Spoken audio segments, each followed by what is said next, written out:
Assalamualaikum warahmatullahi wabarakatuh. Alhamdulillahilladzi an'amana bi nikmatil iman wa akmalta lana min dinil Islam. Asyhadu an la ilaha illallah wahdahu la syarikalah al-malikul bayan wa asyhadu anna Muhammadan abduhu wa rasuluh arsalahu bil huda wa dinil haqq liyudhhirahu 'ala ad-dini kullihi walau karihal musyrikun. Allahumma shalli sallim wa barik ala Muhammad wa ala alihi wa ashabihi wa man tabi'ahum bi ihsan ila yaumiddin. Amma ba'du fa ya ibadallah, usikum wa iyaya bittaqwallahi la'allakum tattaqun. Qala ta'ala fil Qur'anil Karim, a'udzu billahi minasy syaithanir rajim. Bismillahirrahmanirrahim. Ya ayyuhalladzina amanu idza tadayantum bidain ila ajalin musamma faktubuh.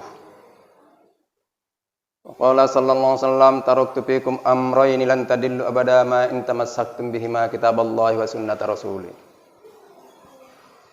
Kaum muslimin jamaah Jumat rahimakumullah. Alhamdulillah dan syukur kita kepada Allah Subhanahu wa taala atas karunia dan rahmat yang diberikan kepada kita. Suatu nikmat yang diberikan kepada kita, nikmat yang paling besar dari segala nikmat adalah nikmat iman. Nikmat iman itu telah kita rasakan pada hari ini. Kita sama-sama dapat melaksanakan perintah Allah. Yang pertama adalah sedang melaksanakan puasa yang diwajibkan kepada kita, puasa Ramadan. Yang kedua, kita sedang melaksanakan salat Jumat yang bisa dilaksanakan dan sah, yaitu dengan berjamaah. Tentu pantas kita bersyukur atas nikmat Allah yang diberikan kepada kita ini. Salawat beriring salam kepada junjungan kita Nabi besar Muhammad sallallahu alaihi wasallam yang telah memberikan pedoman hidup kepada kita, yaitu Al-Qur'an dan hadis. Siapa yang terus berpedoman kepadanya dalam mengisi hidup dan kehidupannya, insya Allah akan terbebas atau terhindar daripada kesesatan. Mari kita memperbanyak selawat kepada junjungan kita Nabi besar Muhammad sallallahu alaihi wasallam. Insyaallah kita akan memperoleh syafaat yang sangat didambakan. Selanjutnya, mari kita meningkatkan rasa takwa kita kepada Allah Subhanahu wa taala dengan pengertian umumnya. Takwa itu adalah mengerjakan perintah Allah dan menjauhi larangannya sedaya mampu kita. Kaum muslimin jamaah Jumat rahimakumullah. Pada kesempatan ini, judul yang ingin kita sampaikan adalah jenazah orang yang meninggalkan utang. Kehidupan ini tidaklah mulus. Ada yang susah, ada yang berkemampuan. Namun dalam berutang ini, tidaklah orang susah saja yang berutang. Orang yang punya kemampuan atau orang kaya pun juga berutang. Di dalam memenuhi kebutuhan hidup ini, ada juga slogan, kalau tidak berutang, tidak akan memiliki. Boleh jadi kita berutang, boleh kita berutang sesungguhnya kalau kita sudah ada sasaran untuk membayarnya. Sekiranya kita pun tidak ada sasaran untuk membayarnya, kita berusaha berutang untuk memenuhi kebutuhan yang kualitasnya ataupun tuntutannya adalah menyangkut dengan kebutuhan yang sangat hakiki, termasuk adalah nyawa. Atau kalau tidak berutang pada saat ini, tidak akan terpenuhi kebutuhan anak sekolah misalkan. Atau ada hal yang sangat penting untuk ditanggulangi. Dilihat simpanan ataupun milik yang ada tidak ada lagi mencukupi. Kita berusaha menutupinya dengan berutang. Boleh dan sah-sah saja. Yang perlu kita perhatikan adalah jangan sampai terlalaikan untuk menuliskannya. Surah Al-Baqarah ayat 282 yang mengatur interaksi, muamalat, berjual beli, termasuk dengan hutang piutang ini dijelaskan sangat rinci di situ bahwa di antaranya perintahnya adalah bila kamu ingin berutang, faktubuh, itu perintah harus kamu tuliskan. Dan di waktu menuliskan itu di tengah-tengah ayat diberikan kepada kita wal yumlil ladzi alaihil haqq. Si yang berutang mendiktekan atau menyuruh menulis apa yang dipinjam itu dan kapan, sampai kapan harus dibayar. Begitu diberikan ketentuan kepada kita, dan itu perlu saksi yang adil untuk mendengarkannya. Karena apa? Supaya pertanggungjawabannya itu bisa dilakukan dan ada nanti yang memberikan masukan dan arahan kepadanya. Jamaah Jumat rahimakumullah, kaitannya dengan judul tadi, bagaimana konsekuensi orang yang meninggal apabila tidak melunasi utang. Yang pertama, dari Abi Hurairah radhiyallahu anhu, dari Nabi SAW bersabda, nafsul mu'minin mu'allaqatun bidain hatta yuqda alaih. Jiwa ruh orang yang meninggal apabila dia nanti meninggal itu mu'allaq, tergantung-gantung sampai utangnya dilunasi. Jadi di dalam hadis dijelaskan, setiap kita ini meninggal, mau dibawa kita ke kuburan, roh kita ini duluan dibawa oleh malaikat menghadap Allah. Dan itu tidak sampai kita nanti ke sana, lalu kita berada di tengah-tengah. Kenapa? Yang menghalanginya adalah utang. Sampai hatta yuqda, sampai dilunasi. Maka apa yang sudah membudaya yang sangat bagus bagi kita, apabila ada seseorang yang ingin diberangkatkan ke pusara terakhir alam barzah, di situ ada ahli waris menyampaikan sepatah kata, sekiranya ada utang piutang diantara kepada ayah kami atau keluarga kami atau siapa kami ini, kami sebagai ahli waris yang bertanggung jawab untuk melunasinya. Maka dengan pernyataan itu selesailah utang si almarhum atau si almarhumah yang meninggal ini. Tinggal tugas yang mengakui, yang menyatakan bahwa sekiranya ada bukti-bukti autentik yang jelas untuk diperlihatkan tentang utangnya tadi, maka yang menyatakan tadilah yang menjadi bertanggung jawab, dan itu menjadi utang dia. Sekiranya dia tidak mau memenuhinya, menjadi utang dia juga lah itu. Nah, kalau dia nanti meninggal, dialah yang terkatung-katung rohnya, nggak tahu kemana arahnya. Jamaah Jumat rahimakumullah. Kemudian yang perlu kita lihat lagi tentang bahaya orang yang berutang ini. Dijelaskan di dalam hadis Sahih Muslim yang panjang hadisnya, bahwa di dalam akhirat nanti dijelaskan, ditanya siapa yang ingin kembali ke dunia, yang menjawab adalah orang yang mati syahid. Orang yang mati syahid sekiranya sampai 9 kali atau 10 kali dia meninggal, lalu dia tetap ingin kembali ke dunia ini karena nikmatnya hasil daripada perjuangan mati syahid itu. Nah, di dalam hadisnya dijelaskan, ada di situ mengatakan, "Ara'aita in qultu fi sabilillah atakabburu anni khotoya." Ditanyakan kepada Rasulullah, bagaimana pendapatmu ya Rasulullah, sekiranya aku terbunuh di jalan Allah, apakah dihapuskan dosaku? Faqala Rasulullah sallallahu na'am. Rasul menjawab, benar. Wa anta sabir mutasibun muqbilun ghairu mudbir illa dain. Waktu kamu berperang itu kamu penuh kesabaran, mengharap ridho Allah dan tidak lari dari medan pertempuran. Kamu akan masuk surga kecuali kamu punya utang.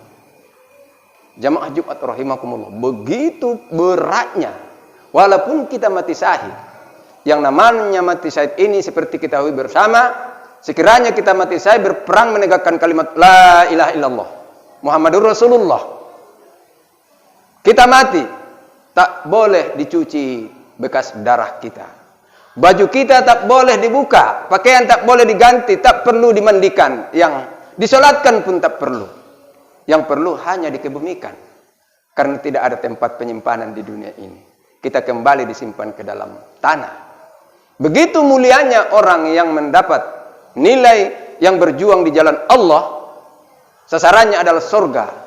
Tapi ternyata, walaupun begitu hebatnya perjuangan, kata Rasul, kalau kita meninggal dalam jalan Allah menegakkan kalimat la ilaha illallah tauhid, tetap juga tidak bisa masuk surga. Qala li dzalika Jibril. Begitulah Jibril menyampaikan pesan kepadaku, kata Nabi kita besar Muhammad sallallahu alaihi wasallam. Jadi melihat daripada perjalanan hidup kita yang punya slogan-slogan ini, kalau tidak berutang tidak akan memiliki. Saya sebenarnya tidak pernah sependapat terhadap itu. Memang kita dibenarkan untuk berutang bila tadi nyawa ataupun hal yang sangat urgen untuk berutang, tetapi berniatlah untuk membayarnya. Siapa yang digambarkan di dalam hadis, siapa yang meminjam, dia berniat untuk membayarnya, betul dia berniat untuk membayarnya, Allah berjanji akan diberi Allah jalan untuk membayarnya. Dan siapa yang berniat meminjam, tapi dia tidak mau meminjam atau berutang, dia tidak mau atau ada niatnya untuk berusaha menjauh-jauhkannya, alias tidak mau membayarnya, dijadikan Allah dia tidak akan membayarnya itu. Maka pesan Rasul kepada kita, senangkanlah orang yang piutang. Ada pesan Rasul sedemikian. Apa pesan itu? Kalau kamu tidak mampu, coba datangi dia, kasih tahu, sampaikan informasi bahwa belum mampu. Yang terjadi menyusahkan kepada kita yang mempiutangkan. Datang dia meminjam kepada bapak-bapak dengan bahasa yang sangat menyedihkan dan meyakinkan. Setelah itu, janji sebulan, 2 bulan, jumpa pun tak mau. Kadang-kadang bertemu di jalan atau di perwiritan, kalau perwiritan, atau di masyarakat, malah sengaja dia menghindar. Berarti orang yang semacam ini tidak berniat untuk membayarnya. Yakinlah bahwa Allah menulis hadis Rasul, memang dia akan dibuat Tuhan tidak akan membayar itu. Karena sudah ada unsur niat di dalam hatinya. Oleh karena itu, informasi yang kita sampaikan pada hari ini, kiranya dapat menjadi renungan kepada kita dalam menjalani perjalanan hidup ini yang terkadang tadi dikatakan tidak mungkin tidak berutang.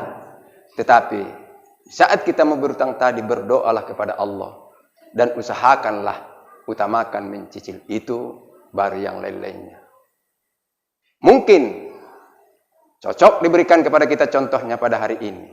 Kalau kita ada punya utang, sebentar lagi kita lebaran, uang untuk mudik sudah disediakan.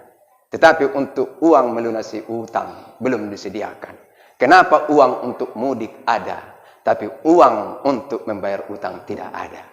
Ini kan suatu pertanyaan. Mana lebih wajib mudik daripada untuk melakukan pembayaran pelunasan tadi? Kalau kejiwaan ataupun keinginan 2 tahun sudah tak boleh pulang misalkan, maka kita merasa wajib itu kebutuhan batiniah kita. Tapi kebutuhan hukum, kebutuhan ketetapan Allah yang diberikan kepada kita, mana yang wajib di situ? Jangan berpikir untuk pulang kalau sekiranya utang belum terlunasi. Kecuali minta izin dulu kepada orangnya, kasih tahu informasi apa yang menjadi jawaban daripadanya. Kalau itu kita laksanakan, sekiranya pun kita nanti di perjalanan, tidak tahu perjalanan ini, entah sudah saatnya menjemput ajal di tengah jalan. Walaupun kita berutang, nanti ada yang memberikan gambaran, tentu tidak sakit hati orang yang dipiutangkan. Tapi sekarang ini, kalau ini bisa dia beli. Contoh kecil lagi, ada orang yang berutang, tidak berubah dia, merokoknya misalkan mohon maaf, tetap juga 2 bungkus 1 hari, atau 1 bungkus. Kalau itulah dicicilnya untuk yang membayarnya tadi, tentu akan tercicil. Tapi tidak begitu kesungguhannya untuk melunasi hutang bagi orang yang bermental atau berperilaku berniat semacam itu. Ingat bapak-bapak, ibu-ibu, ingat bapak-bapak jamaah Jumat rahimakumullah yang dimuliakan Allah, supaya kita menjauhi yang namanya berniat untuk tidak membayar. Sebagai akhirnya, hidup memang sekali lagi kita sampaikan, tidak ada yang mulus, yang kaya pun berutang, yang apalagi yang kita yang pas-pasan, tentu peluang untuk berutang itu ada. Dan itu sekali lagi kita sampaikan adalah boleh. Tetapi jangan sampai kita meninggal tidak tahu ada orang bahwa kita punya utang karena kita tidak kasih tahu kepada keluarga kita. Maka itulah perlunya ditulis. Andaikan itu tertulis, dibukanya di mana tempatnya, apakah di bawah tilam atau di dompet, terbuka jelas tanggal sekian dengan sianu, maka dia pun akan berusaha untuk melunasinya. Tapi kalau kita sendiri merondokkan, tidak mengasih tahu kepada keluarga kita, bagi yang sudah punya suami istri, tentunya itu suatu perbuatan yang tidak murni untuk penyelesaian apa yang menjadi utangnya tadi. Mudah-mudahan informasi ini menjadi renungan kepada kita dalam menghadapi pentingnya melunasi utang sebelum si almarhum atau kita menjadi jenazah nanti, supaya jangan roh kita terkantung-kantung. Mudah-mudahan kita ini semua tidak ada yang tidak akan memasuki kematian, tetapi jangan sampai terhalang perjalanan kita menuju Rabbul Izzah yang maha pemurah dan maha penyayang. Bukan jahat Tuhan itu, tapi dia menjaga hubungan antara hambanya dengan yang lain. Kalau sama Tuhan kita sangat mudah, tapi kalau sama hambanya, walaupun air mata kita meneteskan air mata di tengah malam, tapi kalau hubungan kepada sesama manusia, Allah belum mau memohonkan ampun kita yang tengah malam kita tadi menangis memohon kepadanya, karena Allah memberikan hak yang sama. Kalau kamu meminjam, hukumnya wajib kamu membayar, kecuali dia mengizinkan untuk kita. Maka kitalah yang berusaha bagaimana caranya supaya dia bisa memberi izin kepada kita. Dan jangan sampai kita mengatakan pula lagi seperti pernah terjadi. Segitu pun uangnya, utangnya ditagih-tagihnya pula. Itu pula yang disalahkannya. Disalahkannya pula yang memberi piutang. Bukan dirinya disalahkannya terlalu lama untuk berutang. Misalkan kalau dia berutang 2 juta, dicicil 500, terakhir 300, tinggal terakhir 200 lagi. Ditagih kawan, parah kali lah dia, 200 pun diingatnya juga. Sampai ada juga yang berpikir semacam itu. Jangan pikirkan itu, tugas kita yang harus kita lakukan. Tugas kita apa? Wajib membayarnya. Kalau dia mau memberikan izin, ya alhamdulillah. Kalau tidak, wajib kepada kita. Mudah-mudahan bermanfaat. Barakallahu li wa lakum fil Qur'anil Karim. Wa nafa'ani wa iyyakum bima fihi minal ayati wa zikril hakim wa taqabbala minni wa minkum tilawatahu innahu huwal ghafurur rahim.